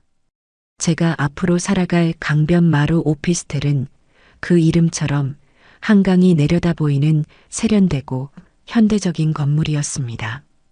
택시에서 내리자 정복을 입은 도어맨이 제게 정중하게 인사를 건네며 문을 열어주었습니다. 호텔에서나 볼 법한 광경에 저는 잠시 어색했지만 이내 어깨를 펴고 당당하게 로비로 들어섰습니다. 대리석 바닥은 거울처럼 반짝였고 공기 중에는 은은한 방향제 향기가 감돌았습니다. 모든 것이 제가 살아온 낡고 오래된 주택과는 차원이 달랐어요. 조용한 승강기를 타고 18층에서 내리자 길고 깨끗한 복도가 나타났습니다. 저는 제 집인 1802호 앞에서 잠시 멈춰서서 심호흡을 했습니다. 그리고 며칠 전 부동산에서 받은 카드키를 꺼내 도어록에 가져다 댔습니다. 삐리릭 하는 경쾌한 전자음과 함께 제 인생 이막의 문이 열렸습니다. 집 안으로 들어서는 순간 저는 저도 모르게 숨을 멈췄습니다. 거실 전면을 차지한 통유리창 너머로 서울의 심장부와 유유히 흐르는 한강의 풍경이 제 발 아래에 펼쳐져 있었습니다. 자동차들은 장난감처럼 작게 보였고 사람들은 보이지도 않았어요. 마치 제가 세상의 꼭대기에 올라와 있는 듯한 아찔하고도 황홀한 기분이었습니다. 아직 가구 하나 들어오지 않은 텅 빈 공간이었지만 그 어떤 화려한 저택보다 더 완벽하게 느껴졌습니다. 이곳은 오롯이 저 박선자만을 위한 공간이었으니까요. 저는 신발도 벗지 않은 채 창가로 다가가 한참이나 바깥 풍경을 내려다보았습니다. 제 눈에서는 뜨거운 눈물이 흘러내렸습니다. 하지만 그 눈물은 슬픔이나 분노의 눈물이 아니었어요. 고통의 시간을 견뎌내고 마침내 새로운 세상에 발을 디딘 제 자신에 대한 대견함과 앞으로 펼쳐질 날들에 대한 벅찬 기대감이 뒤섞인 감격의 눈물이었습니다. 한참을 그렇게 서 있다가 저는 결심했습니다. 제 새로운 인생의 첫 번째 식사는 제게 가장 큰 모욕을 안겨주었던 바로 그것으로 장식하기로. 저는 아직 사용법도 익숙하지 않은 스마트폰을 꺼내 배달 앱을 열었습니다. 그 안에는 제가 평생 먹어본 적 없는 신기하고 화려한 음식들의 사진이 가득했습니다. 저는 검색창에 고급 초밥이라고 입력했습니다. 수많은 식당들이 나타났고 저는 그 중에서 가장 비싸고 가장 평이 좋은 곳을 골랐습니다. 그리고 망설임 없이 특선 주방장 추천 세트를 주문했습니다. 가격은 25만 원. 예전 같았으면 손이 덜덜 떨렸을 금액이었지만 지금의 제게는 그저 기분 좋은 투자일 뿐이었습니다. 잠시 후 이삿짐 센터에서 제 단출한 짐들이 도착했습니다. 짐이라고 해봐야 옷상자 몇 개와 제가 아끼는 책 몇 권, 그리고 작은 그릇 상자가 전부였습니다. 짐들이 들어오고 얼마 지나지 않아 초인종이 울렸습니다. 배달 기사가 정갈한 나무 상자에 담긴 초밥 세트를 건네주었습니다. 저는 그 상자를 들고 창가 바닥에 주저앉았습니다. 식탁도 의자도 없었지만 아무래도 좋았어요. 서울의 야경이 그 어떤 화려한 식탁보보다 더 멋진 배경이 되어 주었으니까요. 나무 뚜껑을 열자 형형색색의 초밥과 회가 보석처럼 담겨 있었습니다. 윤기가 자르르 흐르는 참치 뱃살, 붉은 빛이 선명한 성게알, 탱글탱글한 단새우. 저는 그중 가장 비싸 보이는 참치 뱃살 초밥 하나를 집어 입에 넣었습니다. 부드러운 생선살이 입안에서 사르르 녹아내렸습니다. 비릿함은 전혀 없고 고소하고 달큼한 맛만이 입안에 가득 퍼졌습니다. 세상에 이렇게 맛있는 음식이 있었구나 싶었어요. 그 초밥을 음미하는 순간 제 머릿속에는 자연스럽게 콩나물 무침이 떠올랐습니다. 시커먼 비닐봉지에 담겨 있던 시큼한 식초 냄새가 나던 그 콩나물 무침. 하지만 더 이상 그 기억은 저를 아프게 하지 않았습니다. 오히려 지금 제가 느끼는 이 황홀한 맛을 더욱 극대화해주는 조미료처럼 느껴졌어요. 저는 피식 웃음이 나왔습니다. 그래, 고맙다. 너희가 내게 그런 모욕을 주지 않았더라면 내가 이 나이에 이런 호사를 누릴 용기를 낼 수 있었을까? 너희의 그 뻔뻔한 콩나물 무침이 결국 나를 이곳으로 이끌어준 셈이니까. 저는 밤이 깊어가는 줄도 모르고 서울의 야경을 반찬 삼아 제 인생에서 가장 비싸고 맛있는 식사를 즐겼습니다. 한 점 한 점 먹을 때마다 제 안의 상처가 조금씩 치유되고 그 자리에 새로운 희망과 자신감이 차곡차곡 쌓여가는 기분이었습니다. 다음 날부터 저는 본격적으로 새로운 삶을 꾸려나가기 시작했습니다. 텅 빈 집을 채우는 일부터 했어요. 인터넷으로 가구를 주문하고 가까운 생활용품점에 가서 예쁜 그릇과 침구도 샀습니다. 칙칙하고 어두운 색 일색이었던 예전 집과는 달리 새 집은 온통 밝고 화사한 색들로 채워나갔습니다. 하얀색 소파, 노란색 쿠션, 하늘색 이불. 모든 것을 제 취향대로 고르는 즐거움이 얼마나 큰지 저는 처음으로 깨달았습니다. 어느 정도 집 정리가 끝나자 저는 동네를 탐색하기 시작했습니다. 오피스텔 주변에는 세련된 카페와 맛집, 그리고 아기자기한 상점들이 즐비했습니다. 한강공원으로 이어지는 산책로도 잘 되어 있었죠. 저는 매일 아침 한강변을 따라 조깅을 하고 오후에는 동네 카페에 앉아 책을 읽었습니다. 제 주변에는 온통 젊고 활기찬 사람들 뿐이었지만 저는 그 속에서 조금도 위축되지 않았습니다. 오히려 그들의 생기가 제게도 전염되는 것 같았어요. 그러던 어느 날 저는 오피스텔 1층 게시판에서 마포문화센터 가을학기 수강생 모집 공고를 발견했습니다. 생활 영어, 수영, 서예, 가곡교실, 여행 동호회 제 눈을 반짝이게 하는 강좌들이 가득했습니다. 저는 평생 무언가를 배우고 싶다는 갈망이 있었지만 자식을 키우고 살림을 하느라 단 한 번도 그럴 여유가 없었습니다. 저는 망설이지 않고 문화센터로 향했습니다. 그곳에서 만난 친절한 직원의 안내를 받으며 저는 제 인생 첫 수강 신청이라는 것을 했습니다. 초급생활 영어반과 아쿠아로빅, 그리고 여행 동호회. 3가지나 신청하고 나니 마치 대학생이라도 된 것처럼 가슴이 설레었습니다. 그날 저녁 친구 영희에게서 전화가 왔습니다. 선자야, 너 괜찮은 거지? 서울 생활은 좀 어때? 그럼 괜찮고 말고. 나 여기 와서 아주 신세계 구경하고 있다. 헬스장도 공짜고 바로 앞이 한강이고 오늘은 문화센터에 등록까지 했어. 제 들뜬 목소리에 영희도 기쁘게 웃어주었습니다. 그러다 조심스럽게 입을 열었어요. 저기 선자야. 내 아들 말인데. 만석이? 그 녀석이 뭐. 얼마 전에 동네 부동산 하는 사람한테 들었는데 너네 집 팔리고 나서 얼마 안 돼서 바로 이사 갔다더라. 원래 살던 아파트보다 훨씬 작고 낡은 빌라로. 아마 내가 집 판 돈으로 뭐라도 좀 보태줄 거라 생각했는데 그게 어긋나서 대출금 갚기가 빠듯했던 모양이야. 그리고 내 며느리는 만나는 사람마다 붙잡고 내 욕을 그렇게 하고 다닌다더라. 자식 내쫓은 매정한 시어머니라고. 듣자 하니 식당에 나가서 그릇이라도 닦는 모양이야. 영희의 말을 듣는 제 마음은 놀랍도록 평온했습니다. 예전 같았으면 가슴이 철렁 내려앉고 그래도 내 아들인데 하며 마음 약해졌을지도 모릅니다. 하지만 지금의 저는 달랐습니다. 영희야, 그건 이제 내 소관이 아니다. 그래 알겠다. 내가 괜한 소리를 했네. 아니야, 알려줘서 고맙다. 하지만 정말로 이제 나와는 상관없는 사람들이야.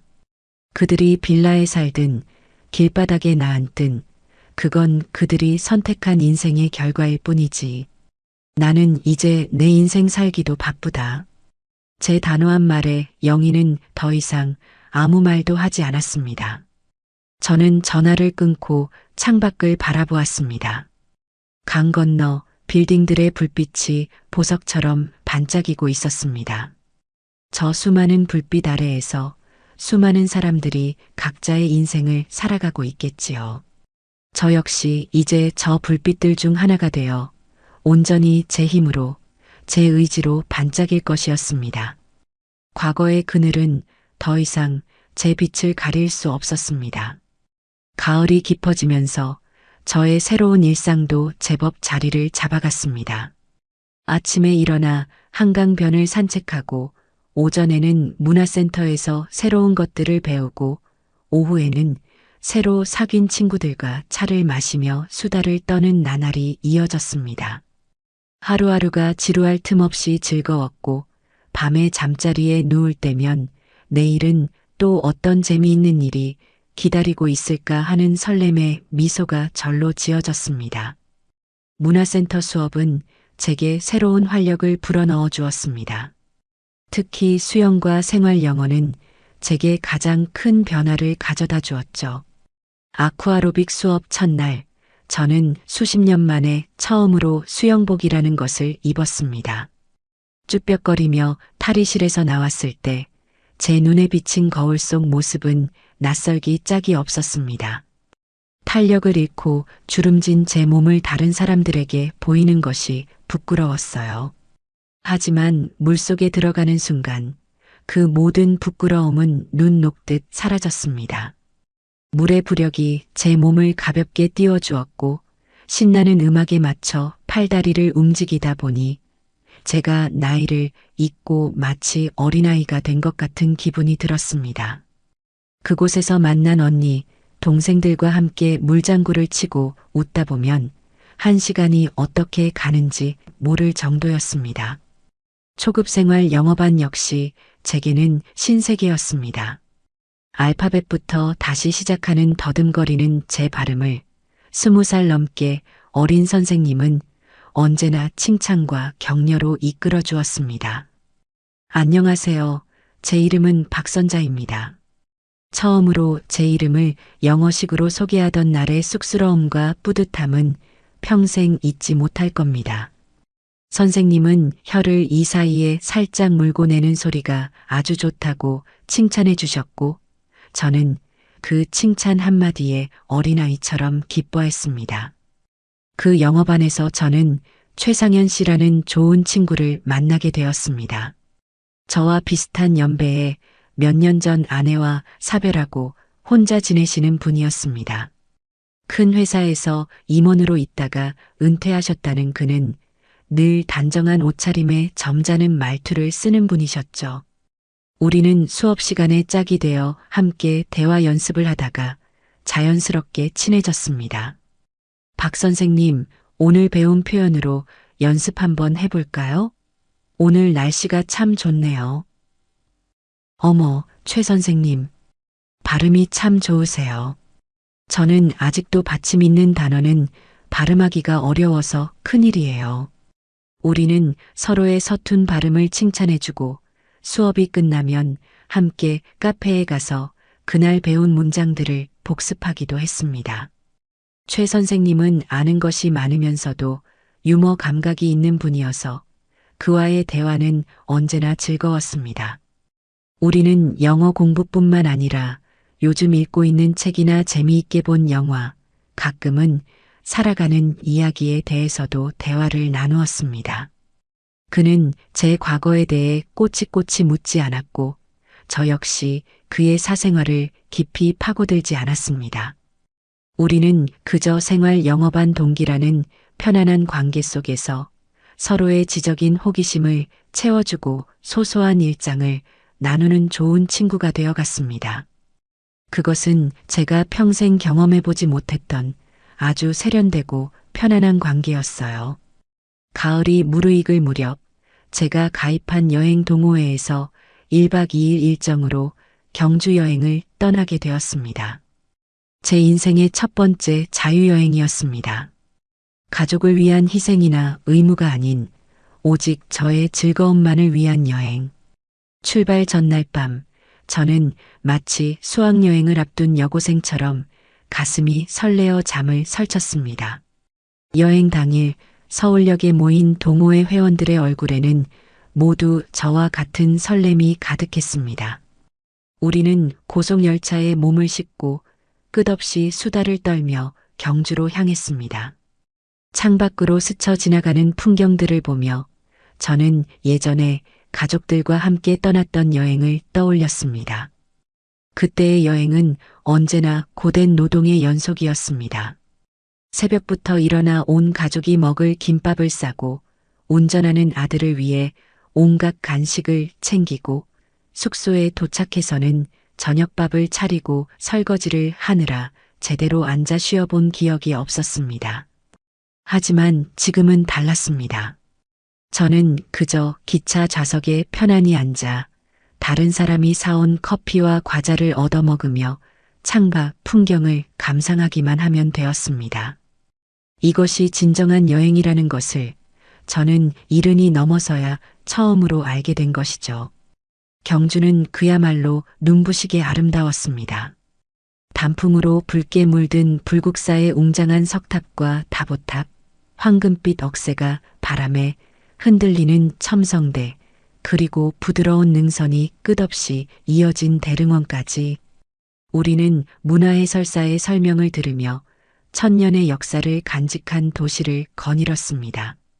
저는 불국사 대웅전 앞에서 조용히 두 손을 모았습니다. 부처님께 제 아들 내외를 벌해달라고 빌지 않았습니다. 대신 지금 제가 누리는 이 평화와 행복이 오래도록 계속되게 해달라고, 그리고 제 주변의 좋은 사람들이 모두 건강하고 행복하게 해달라고 빌었습니다. 제 마음은 그 어느 때보다 평온했습니다. 저녁에는 보문단지의 멋진 한정식 집에서 맛있는 식사를 하고 숙소에 돌아와서는 밤늦도록 이야기꽃을 피웠습니다. 함께 여행 온 언니 동생들과 서로의 살아온 이야기를 나누며 우리는 금세 친자매처럼 가까워졌습니다. 그 누구도 저를 만석이 엄마가 아닌 선자 언니 혹은 선자 씨라고 불러주었습니다. 저는 그 호칭이 너무나 좋았습니다. 여행에서 돌아온 며칠 뒤 저는 오피스텔 우편함에서 제게 온 편지 한 통을 발견했습니다. 제 이름과 함께 낯선 서울의 주소가 적혀 있었지만 봉투에 쓰인 글씨체는 너무나 익숙했습니다. 아들 만석이의 글씨체였어요. 아마도 예전에 살던 김포집으로 보낸 편지가 새로운 주소로 전달된 모양이었습니다. 순간 제 심장이 쿵 하고 내려앉았습니다. 손이 미세하게 떨려왔어요. 저는 그 편지를 들고 승강기를 타고 집으로 올라오는 내내 수만 가지 생각에 사로잡혔습니다. 무슨 내용이 적혀 있을까? 또다시 용서를 구하는 말일까? 아니면 돈을 빌려달라는 구차한 부탁일까? 혹은 저를 원망하는 저주의 말들일까? 집에 돌아와 저는 그 편지를 식탁 위에 올려두었습니다. 그리고 한참이나 그 편지를 노려보았습니다. 뜯어보고 싶은 유혹과 외면하고 싶은 두려움이 제 안에서 거세게 충돌했습니다. 만약 저 편지를 뜯어 그 안의 내용을 읽는다면 제 마음은 다시 과거의 그 지긋지긋한 감정의 소용돌이 속으로 휘말리게 될지도 모릅니다. 겨우 찾아온 평화가 깨져버릴지도 몰라요. 저는 그 편지를 들고 거실을 몇 바퀴나 서성였습니다. 밤이 되어 잠자리에 들 시간에도 편지를 침대 머리맡에 두었다가 다시 거실로 내어놓기를 반복했습니다. 과거의 망령이 마치 저 편지 봉투 안에 봉인되어 저를 유혹하는 것만 같았습니다. 다음 날 아침 저는 밤새 저를 괴롭혔던 그 편지를 들고 결심한 듯 현관을 나섰습니다. 그리고 아파트 단지의 쓰레기 분리수거장으로 향했습니다. 저는 그곳에 있는 종이 재활용 수거함 앞에 섰습니다. 그리고 마지막으로 편지 봉투를 한번 내려다보았습니다. 제 이름 석자 아래에 적힌 아들의 이름. 이제는 정말로 놓아주어야 할 때였습니다. 저는 눈을 질끈 감고 편지를 수거함 깊숙이 밀어 넣었습니다. 편지가 다른 종이들 사이로 떨어지는 소리가 희미하게 들렸습니다. 저는 더 이상 뒤돌아보지 않았습니다. 과거는 이제 재활용되어 사라질 쓰레기에 불과했습니다. 저는 집으로 돌아와 창문을 활짝 열었습니다. 눈부신 아침 햇살이 거실 안으로 쏟아져 들어왔습니다. 제 인생은 이제 이렇게 밝고 투명하고 과거의 그림자가 없는 곳이어야 했습니다. 시간은 쏜살같이 흘러 제가 서울에 새로운 둥지를 튼 지 꼭 1년이 되는 날이 돌아왔습니다. 저의 73번째 생일 아침이었습니다. 작년 이맘때에 처절했던 아침과는 모든 것이 달랐습니다. 저는 더 이상 누군가를 위해 억지로 미역국을 끓이지 않았습니다. 대신 잠에서 깨자마자 제가 가장 좋아하는 원두를 갈아 향긋한 커피를 내렸습니다. 그리고 푹신한 소파에 앉아 한강의 아침 풍경을 바라보며 어제 사다 놓은 맛있는 빵을 곁들여 여유로운 아침 식사를 즐겼습니다. 제 휴대폰에서는 아침부터 축하 메시지가 계속 울렸습니다. 친구 영희와 문화센터에서 만난 친구들이 보내온 따뜻한 마음이 담긴 메시지들이었죠. 오전에는 어김없이 문화센터로 향했습니다. 1년 동안 꾸준히 다닌 덕분에 저의 생활 영어 실력은 이제 간단한 일상 대화 정도는 무리 없이 할 수 있는 수준이 되어 있었어요. 생신 축하드려요, 박 선생님. 교실에 들어서자마자 선생님과 반 친구들이 모두 저를 향해 박수를 치며 생일 축하 노래를 불러주었습니다. 최상현 씨는 제게 예쁜 꽃다발과 함께 제가 좋아하는 시인의 시집을 선물로 건넸습니다. 시집의 첫 장에는 선자 선생님의 새로운 봄날을 축하드리며 라는 그의 정갈한 글씨가 적혀 있었습니다. 저는 어쩔 줄 몰라 하며 얼굴을 붉혔지만 마음은 날아갈 듯이 기뻤습니다. 핏줄로 얽힌 가족에게도 받아보지 못했던 따뜻하고 진심 어린 축하였으니까요. 그날 점심 저는 영어반 친구들과 최상현 씨 그리고 여행 동호회 멤버들과 함께 근사한 이탈리안 레스토랑에서 즐거운 생일 파티를 했습니다. 우리는 맛있는 음식을 나누어 먹고 와인을 마시며 유쾌한 이야기들을 나누었습니다. 모두가 제게 선자 씨 덕분에 우리 인생이 더 즐거워졌어요. 언니처럼 멋지게 나이 들고 싶어요. 같은 덕담을 건넸습니다. 저는 그들의 칭찬에 쑥스러워하면서도 지난 1년간 제가 헛되이 살지 않았음을 확인받는 것 같아 가슴이 벅차올랐습니다. 그들은 제게 며느리가 사온 콩나물 무침이 아니라 각자 정성껏 고른 작은 선물들을 건넸습니다. 예쁜 스카프, 향이 좋은 핸드크림, 돋보기 안경줄 같은 것들이었습니다. 물질의 가치를 떠나 그 안에 담긴 저를 생각하는 마음이 느껴져 눈시울이 뜨거워졌습니다. 파티가 무르익어갈 무렵 제 휴대폰이 조용히 진동했습니다. 화면에는 알 수 없는 번호라고 떠 있었습니다. 순간 심장이 덜컥 내려앉았습니다. 왠지 모를 불길한 예감이 들었지만 저는 시끄러운 레스토랑을 빠져나와 조용한 복도로 향했습니다. 그리고 통화 버튼을 눌렀습니다. 여보세요? 한참 동안 아무런 소리가 들리지 않았습니다. 그러다 귓가에 익숙하면서도 낯선 목소리가 들려왔습니다. 1년 만에 듣는 아들, 김만석의 목소리였습니다. 엄마. 그의 목소리는 힘없이 갈라지고 있었습니다. 저는 아무 대답도 하지 않았습니다. 제 심장은 다시 얼음장처럼 차가워지기 시작했습니다. 엄마, 저 만석이에요. 잘 지내셨어요? 어떻게든 친척들한테 물어물어 번호 수소문해서 전화했어요. 오늘 엄마 생신이시잖아요. 생신 축하드려요, 엄마. 저는 여전히 침묵을 지켰습니다. 제 침묵에 그가 더 절박해졌는지 울음 섞인 목소리로 말을 쏟아내기 시작했습니다. 엄마, 정말 죄송해요. 제가 정말 못난 놈이었어요. 그때 저희가 미쳤었나 봐요. 엄마한테 어떻게 그런 짓을.